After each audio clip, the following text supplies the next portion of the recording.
All right, so this is presentation 4 for South Asia.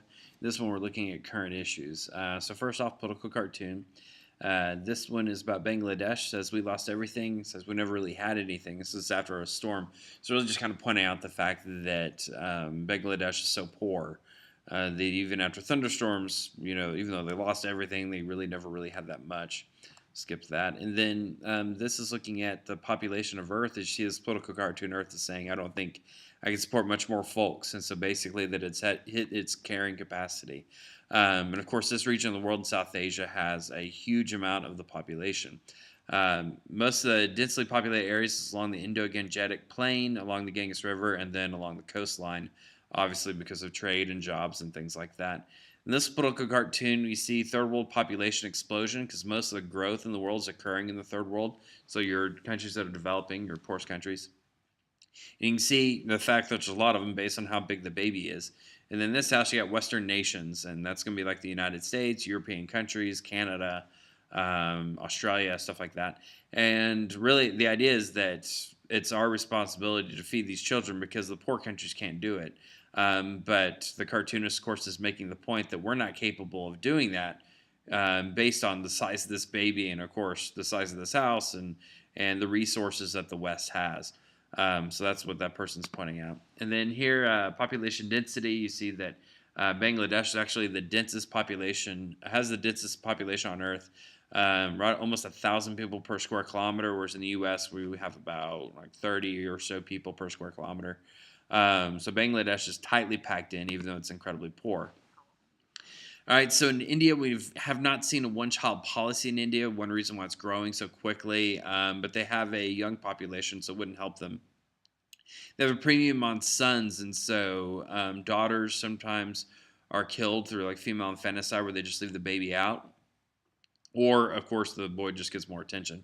And then of course people that live in poor rural areas want more children because that helps bring in income and it helps provide retirement and things like that as they get older. And then this political cartoon, you'll see it says, whenever you have no food in your bowl at mealtime, you should always think of all the poor bureaucrats in the world who never have enough imagination to figure out how to distribute food surpluses.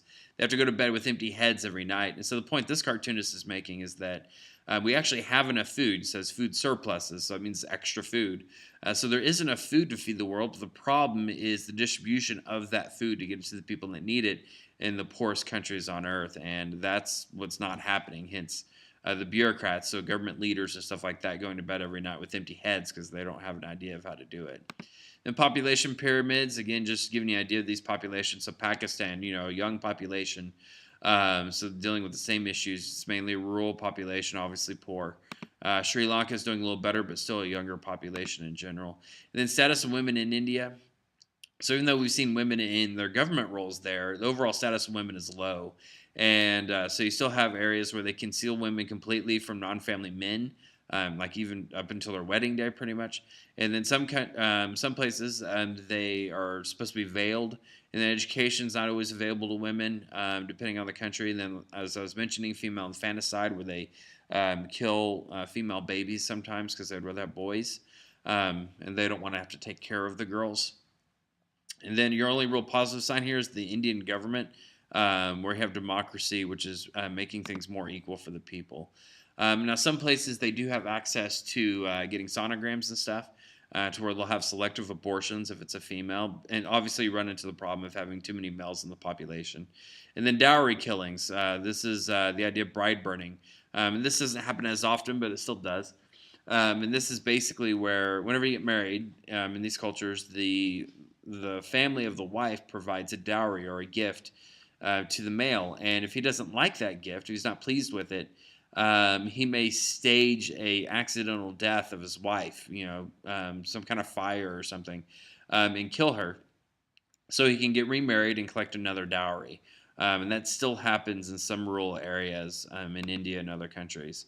We'll go on to the next one. And these are just snapshots of different countries in South Asia as far as income, or not income, but, well, that's on here, but the population income per year, and then percentage of population that's living, making their living from farming, and then the amount of arable land there. So like India, it's got 1 billion people, 60% earn their living from farming, and 54% of the land is arable. And then, Pakistan, population 162 million, 28% of the land is arable, but 42% make their living from farming. Bangladesh, population 144 million. 62% of the land is arable, 63% make their money from farming. Afghanistan, 30 million people, only 12% of the land is arable, but 80% of their people make their money from farming. That's why their GDP, so their average income per year, is so low. When you look at that, that explains it. Nepal, 27 million, 22% of the land is arable, 81% from farming, and of course a lower GDP. Bhutan, 2 million people, 3% of land's arable, but 93% of the population makes their living from farming. But luckily, there's not that many people. Sri Lanka, 20 million people, 14% of land is arable, 38% of them make their money from farming. They're making more money, obviously, because they're industrializing more, working more in the service industry. Then we already talked about conflict in Kashmir. Punjab is where the Sikh population lives, the mixture of Hindu and Muslim beliefs. They're generally persecuted, so they mainly live in Punjab. So Punjab is in northern India. We'll skip that. Environmental issues, deforestation's your big one. And of course, the Ganges River being polluted. They've built hydroelectric dams to try to cut down on pollution. And of course, a lot of acid rain because of all the pollution as well. And then, of course, the religious issues and conflicts going on here. Cultural issues, too, like Hindus not eating beef, but Christians and Jews and Muslims do eat beef, but then of course Jews and Muslims don't eat pork, but Christians do, and so that obviously is going to create some tension. And then of course the Jainists over here not eating any meat for the most part and just stick with vegetarianism, and so all of that can also create divisions and things of that sort.